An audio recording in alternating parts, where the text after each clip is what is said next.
Olá pessoal, eu sou o professor Lucas Fagundes do Bizu da Química e no vídeo de hoje nós vamos continuar falando sobre propriedades dos gases. Esse é o nosso sexto vídeo da série, onde a gente vai, espero, terminar as propriedades empíricas dos gases, continuando um pouco a falar sobre a lei de Charles. Olha, na aula passada nós chegamos nas isobáricas, numa forma matemática de relacionar volume e temperatura à pressão constante. O que a gente via era que volume era diretamente proporcional à temperatura, correto?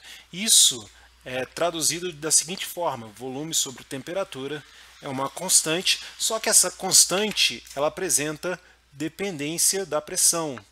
Com a pressão, ela depende da pressão. Então, isso daqui só é verdade caso dois requisitos sejam atingidos. Primeiro, o gás tem que ser ideal, correto? Essas leis que a gente encontra aqui, elas são válidas somente em certos limites bem específicos. Essa afirmação que eu faço aqui para você só vai ficar clara quando você entender o que é um gás real, ok? Então, olha, essa constante depende da pressão, correto? Né? E isso daqui só vai ser verdade se o gás for ideal. Então, são esses dois requisitos. Preciso manter a pressão constante para que isso seja verdade e preciso de ter um gás ideal, ok? Isso, muitas vezes, matematicamente é escrito assim: um volume inicial, temperatura inicial é igual a um volume final sobre a temperatura final. Quer dizer, se eu aumento o volume, se eu aumento o volume de V1 para V2, a temperatura vai aumentar de T1 para T2. Uma relação que mostra que eles são diretamente proporcionais. Isso daqui, então, ficou caracterizado como a lei de Gay-Lussac. Na verdade, essas leis são também chamadas de lei de Charles e Gay-Lussac, como eu tinha comentado no vídeo anterior, porque Charles foi o cara que mostrou lá na lei de Boyle que aquela constante de proporcionalidade que nós chamávamos de C1, ela depende da temperatura. Então quer dizer, se eu mantenho o volume constante, a pressão depende mantendo o volume constante, pressão varia com a temperatura. Mantendo a pressão constante, o volume varia com a temperatura. Então, quem fez a primeira análise foi Gay-Lussac. Quem fez a análise mais genérica foi Charles, que mostrou então que C1 é dependente da temperatura. Então a gente pode terminar o nosso raciocínio escrevendo o seguinte: volume, uma constante aqui, C2 vezes a temperatura. Essa daqui, então, escrita segundo argumentos da lei de Charles, mostrando que mantendo então a pressão constante, C1 sobre P, sendo que C1 depende de T, vai mostrar que volume vai depender agora só da temperatura. Essa daqui então é a nossa constante C2. Essa nossa constante C2, ela seria como se fosse a constante C1 sobre a pressão num dado momento, ok? E a outra situação que a gente tem é pressão é igual a uma constante C3 vezes a temperatura. Isso daqui, então, mantendo o sistema a volume constante.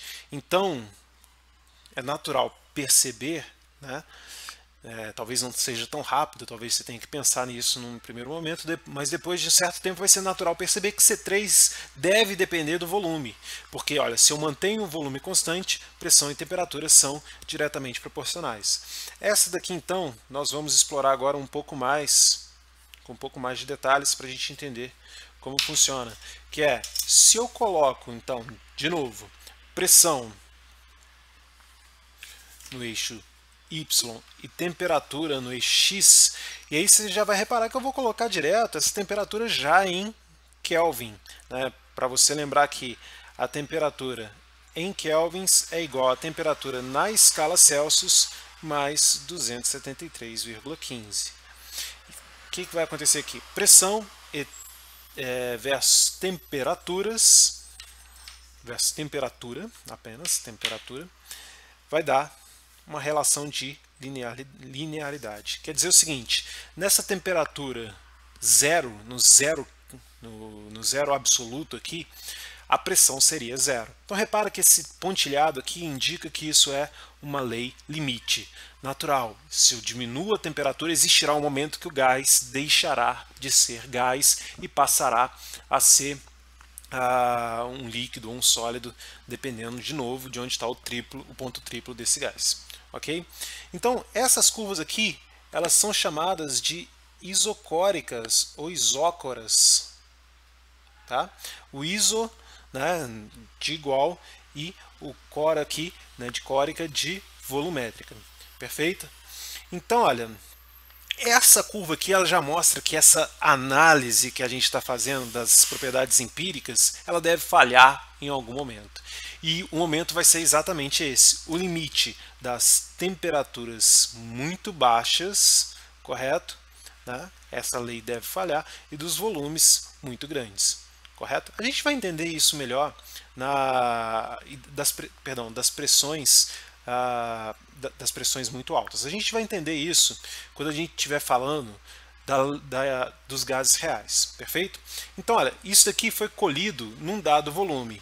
O que acontece se nós aumentarmos o volume? Então, de novo, a gente faz aquela análise. Mantém uma variável constante. Eu vou escolher aqui a variável no eixo x. Mantém a temperatura constante. Se eu aumento o volume, a pressão deverá diminuir. Então, essa reta ela vai caindo. Então, se eu aumento o volume, vem para cá. Então, olha, esse daqui é o sentido de aumento de volume.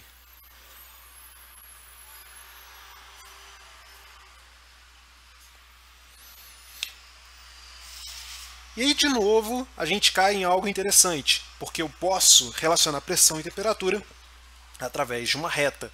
Basta que eu consiga controlar uma variável.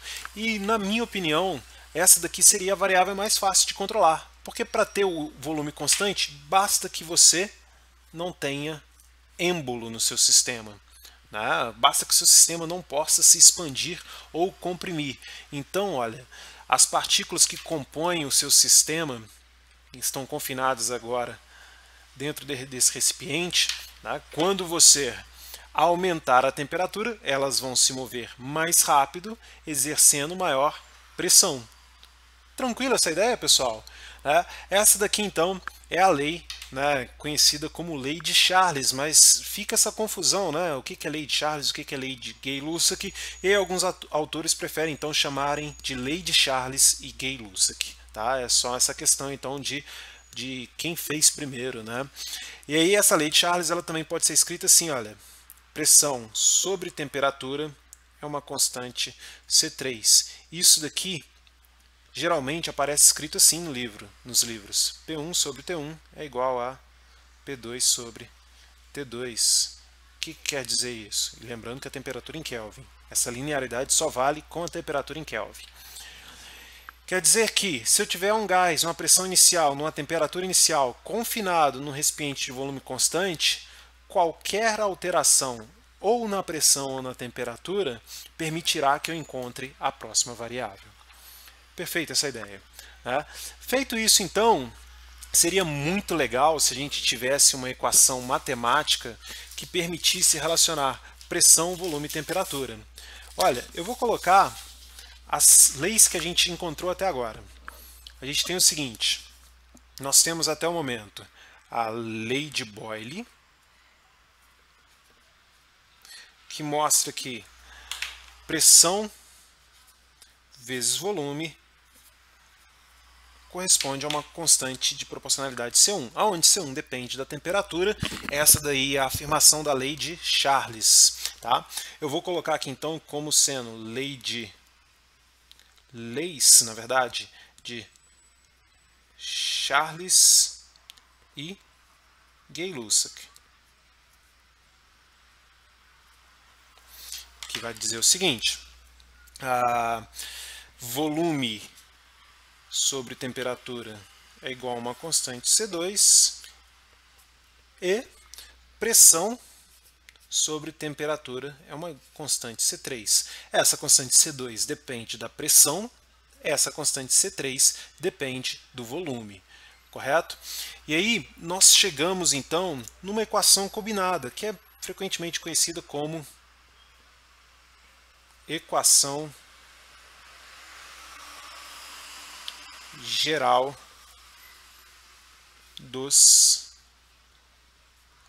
gases. Repara que em todas as situações, talvez eu não tenha mencionado, né, e possa não ser óbvio para todos, mas a quantidade de gás para fazer o experimento da lei de Boyle era fixa, e esses experimentos da lei de Charles e Gay-Lussac também. Então, olha, uma restrição que nós temos é massa fixa de gás. Nós estamos, então, assegurando que nenhuma partícula escapa do sistema e nenhuma partícula adicional entra no sistema. Correto? Essa restrição a gente vai manter, né, por enquanto, até chegar numa equação que possa levar em conta a massa de gás. Correto? Essa equação geral dos gases, então, nós vamos escrevê-la da seguinte forma. Pressão vezes volume vezes temperatura é uma constante C, eu vou chamar aqui de C4, tá? Eu estou escolhendo esses valores aleatoriamente. Essas constantes, elas não me importam aqui no momento. Olha, não é tão trivial, né, pegar e combinar e chegar nisso daqui, tá certo? Embora alguns livros façam parecer que seja, não é. E está fora do escopo desse vídeo mostrar como deduzir isso, tá? Se alguém quiser alguma fonte que mostre isso, que mostre como deduzir isso, né, eu apresento, fala aí nos comentários que com certeza eu vou responder para vocês, tá certo? Ou eu mesmo posso conversar com vocês no comentário, mas não é tão trivial. Mas o fato é, se o volume for constante, é trivial chegar daqui para cá, né, voltar daqui para cá. Se o volume for constante, por exemplo, P sobre T vai ser uma constante C3.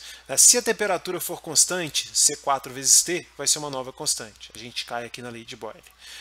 E se a pressão for constante, a gente cai aqui na primeira lei de Charles e Gay-Lussac. Correto? Essa daqui, então, é por esse motivo chamada de equação geral dos gases.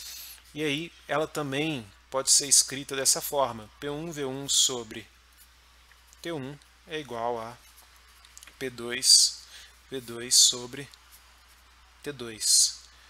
O que quer dizer que, se eu conheço, né, as variáveis iniciais no meu sistema e conheço duas das variáveis finais, a terceira pode ser deduzida, pode ser encontrada por relações matemáticas simples. Isso desde que o gás seja ideal e desde que eu tenha uma massa fixa de gás. Essas seriam, então, as condições.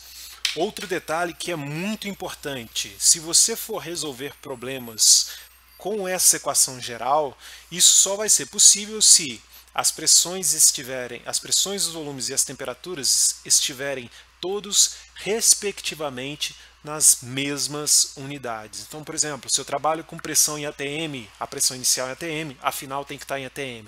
Se eu trabalho com volume em litros, o volume final tem que estar em litros. E a temperatura não tem unidade alternativa para ela. Ela sempre vai ser trabalhada em kelvins. Tá? Então, temperatura 1 em Kelvin, temperatura 2 em Kelvin também. Lembra que o intervalo da escala Celsius e o intervalo na escala Kelvin ele tem o mesmo valor. Então, simplesmente somar 273 na escala Celsius fará com que as suas relações matemáticas seriam diferentes, tá? Dependendo da escala de temperatura que você usar. Então, lembra, via o tesão, você sabe que é Kelvin. Então, para isso não virar um problema na cabeça da gente, vamos resolver um exemplozinho para que a gente entenda como trabalhar isso. Tá? A gente tem o seguinte, um exemplo fácil. 20 litros de gás hidrogênio foram medidos a 27 graus Celsius e 700 milímetros de Hg de pressão. Lembra dessa unidade de pressão? A gente explicou no vídeo onde a gente falava sobre o experimento de Torricelli. Qual será o novo volume do gás a 87 graus Celsius e 600 milímetros de Hg de pressão? Então, olha, nós temos uma condição inicial e temos uma condição final. Para que a gente possa resolver esse problema, a gente tem que colocar as cartas na mesa e ver qual jogada nós vamos fazer. Condições iniciais. Volume. 20 litros. Correto? Condição final do volume. Poxa, foi a pergunta. Não sei. Correto? A condição inicial de temperatura em Kelvin. 27 graus Celsius mais 273. Repara aqui que eu vou arredondar, tá? 273. Isso aqui em Kelvin. Qual é a temperatura final? Olha, a temperatura final está lá, 87 graus Celsius mais 273. Isso aqui vai me dar o valor em kelvins. E qual é a condição inicial de pressão? A pressão inicial era de 700 milímetros de Hg e a pressão final é de 600 milímetros de Hg. Correto? Vamos colocar então, né, os valores para que a gente possa pensar, né, e aliás, os valores, a equação para que a gente possa pensar. A equação mostra que nas condições iniciais P1 V1 sobre T1 vai ser uma constante. Então significa que P2 V2 sobre T2 vai ser igual a P1 V1 sobre T1. Então, olha, isso aqui, né, a gente existe até a brincadeira, né, do PVT povotó, né? Você coloca aqui condição inicial e condição final como O. Né? Espero que ninguém tenha ouvido a polícia passar no vídeo, né? Mas se ouviu, ignora. Então, olha, pressão inicial, tá lá, 700 milímetros de Hg. Volume inicial, 20 litros. Temperatura inicial, 27 mais 273, 300 kelvins. Ok, pressão final, 600 milímetros de Hg. Volume final, poxa, o volume final é o que eu quero saber, V2. E temperatura final, 87 mais 273, correto? Vai dar aqui 360 Kelvin. E aí você pode ficar se perguntando, poxa, eu preciso converter a unidade de volume, eu preciso converter a unidade de pressão. E aí você vai lembrar que a conversão de milímetro de Hg para Pascal, para ATM, para bar, para qualquer outra unidade, envolve um fator multiplicativo. Correto? A gente vai abordar isso em um outro momento. Então, seria equivalente a multiplicar 700 por um número e 600 por um mesmo número. Como eles estão em lados opostos da equação e não tem nenhum termo somando, eu não preciso fazer essa alteração. Porque, olha, a unidade de milímetro de Hg ela se cancela da mesma forma como a unidade Pascal, ATM, bar se cancelaria. O mesmo eu posso dizer aqui para a temperatura, que obrigatoriamente teria que ficar em Kelvin. Aí a outra pergunta que pode surgir é, e aqui, eu deixo em litros, deixo em metro cúbico? E aí vem da pergunta do problema. O problema perguntou qual é o novo volume, então você pode colocar na unidade que você quiser. Se você é uma pessoa esperta, você vai deixar em litros, né? Porque já é a unidade que está aqui. Mas se você responder em metro cúbico ou qualquer outra unidade, vai estar certo também, só vai estar em outra unidade. Ok? Então, resolvendo o problema aqui. Nós temos agora só os números em uma unidade, né? Porque a unidade Kelvin não aparece, o milímetro de Hg não aparece. Nós temos então a V2 igual a 700 vezes 20 sobre 300. O V2 estava sendo multiplicado aqui por 600, então ele está aqui agora dividindo, né, no denominador. E estava sendo dividido, o V2 sendo dividido por 360, que está aqui em cima agora, multiplicando. Beleza. Tá? Só felicidade aqui, eu não fiz a conta na calculadora, então vou ter que fazer aqui agora, ao vivo. Tá?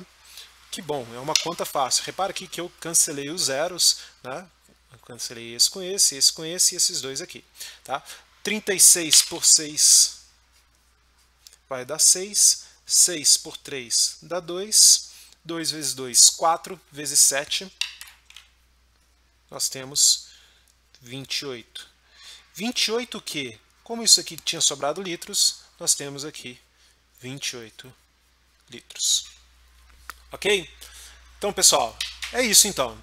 né? Resolver problemas disso, dessas questões envolvendo equações gerais dos gases, é basicamente saber o que você tem no início e o que você tem no final. É óbvio, tem situações que pode complicar bastante. Se você tem alguma, posta aí no comentário, né? Eu posso te ajudar, alguém mais pode comentar com você, tá certo? Então é isso. Curta o nosso vídeo, dê o seu joinha lá, tá? Não se esqueça de clicar lá em se inscrever, tá certo? O botão de inscreva aqui vai estar aqui embaixo aqui, beleza? Né, o joinha também tá por aí, acha aí, tá? Não deixa de se inscrever, não deixa de dar o joinha, beleza? E convido vocês para conferir a página no Facebook, tá certo? Tá lá, facebook.com/bizuaulas. Só ir lá no Facebook, checa lá a nossa página Bizu Aulas. Ok? Grande abraço a todos vocês. Até o próximo vídeo. Valeu!